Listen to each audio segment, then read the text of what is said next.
আসলে আমরা যাব নামখানা স্টেশন। আমরা শিয়ালদাতে নেমেছিলাম, সেখান থেকে নামখানার জন্য আমরা ডাইরেক্ট ট্রেনটা না ধরে আমরা একটু শর্টকাট ট্রেন ধরার চেষ্টা করেছিলাম, বাট তারপরে দেখলাম সেই ট্রেনটাতেই আমাদেরকে এখান থেকে যেতে হবে। আর ভালো হলো, এখানটায় দেখো একদম লোকজন নেই, নিরিবিলি জায়গা পুরো, তো এখানটায় আমরা রেস্ট নিতে পারবো। ফালতু শিয়ালদাতে এত ভিড় তোমাদেরকে কি বলবো। তো আমি আছি লক্ষ্মীকান্তপুর স্টেশনে।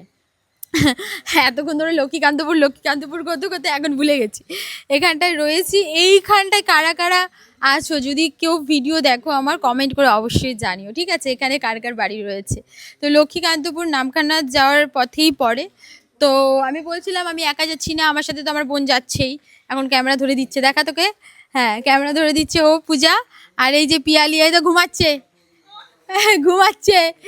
এদিকে আয়, এই দেখো তোমাদের আমি ভিডিও করতেই পারিনি, কারণ কি ট্রেনের মধ্যে এত ভিড় ছিল এর জন্য ভিডিও করতে পারিনি। বলো কিছু এবার। কি বলবো, সারা রাত একটুও ঘুমাইনি আমি, স্টেশনে বসে বসে এরকম আমরা ভোর 3:30 আমাকে দেখে তো বোঝাই যাচ্ছে ভাই। ঘুম থেকে উঠেছি 2টোর দিকে, আর আমি ঘুমোই মানে সরি ঘুম থেকে উঠেছি কি ঘুমাই তো নি না। আমি একবার শুইনি, যে বসেছি ওই বসার মধ্যেই আমি পুরো মানে ওইটুকুই আর কি, মানে একটু শুয়েছি 12:30 নাগাদ ঘুম টুম হয়নি। এপাশ ওপাশ হচ্ছে করতে করতে 2টো বেজে গেল। কি করে 2টো বেজে গেছে আমি নিজেও জানতাম না। আমাদের কালকে আসার কথা ছিল, বাট আমরা আজকে এসেছি। সারা রাত আমরা তিনজনের মধ্যে একজনও ঘুমিনি, কারণ কি একটা কোথাও ভেবেছিলাম আজকে ওয়েদারটা ভালো হবে, কিন্তু বৃষ্টি হচ্ছে। আমাদের চিন্তা হয়ে যাচ্ছে আমরা ফটো ভিডিও কিভাবে নেব। তো তোমরা এখন গেস করতে পারছো যে আমরা এখন কোথায় যেতে চলেছি, কিছু বলো। ওরা আই থিঙ্ক গেস করে ফেলেছে।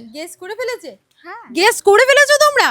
তো গেস করা যদি হয়ে যায় তাহলে কমেন্ট করে বলো যে আমরা কোথায় যাচ্ছি। আর আমি কিন্তু জীবনে প্রথমবার যাচ্ছি, ঠিক আছে? আমিও ফার্স্ট টাইম। পূজাও ফার্স্ট টাইম। সো আমরা কিন্তু তিনজনই ফার্স্ট টাইম। কি হবে না হবে কিচ্ছু জানি না, কিচ্ছু না, যা হবে দেখা যাবে, যাই তো আগে। হ্যাঁ, আমরা তিনজন গার্লস ট্রিপ, অনেক আনন্দ করবো, মস্তি করবো, তাই তো? চলো। আমাকে দেখতে খুব রুগী লাগছে না, সবাইকে রুগী লাগছে, কিন্তু ঠিকঠাক আছে। আর একটুখানি যদি 1টা ঘন্টা রেস্ট পাওয়া যেত বেটার। বাট এই 1টা ঘন্টা আমরা স্টেশনেই কাটিয়ে দিচ্ছি, এই হচ্ছে বিষয়। চলো গাইস, টাটা। ভিডিও দেখতে থাকো, অনেক মস্তি করবো, বাই।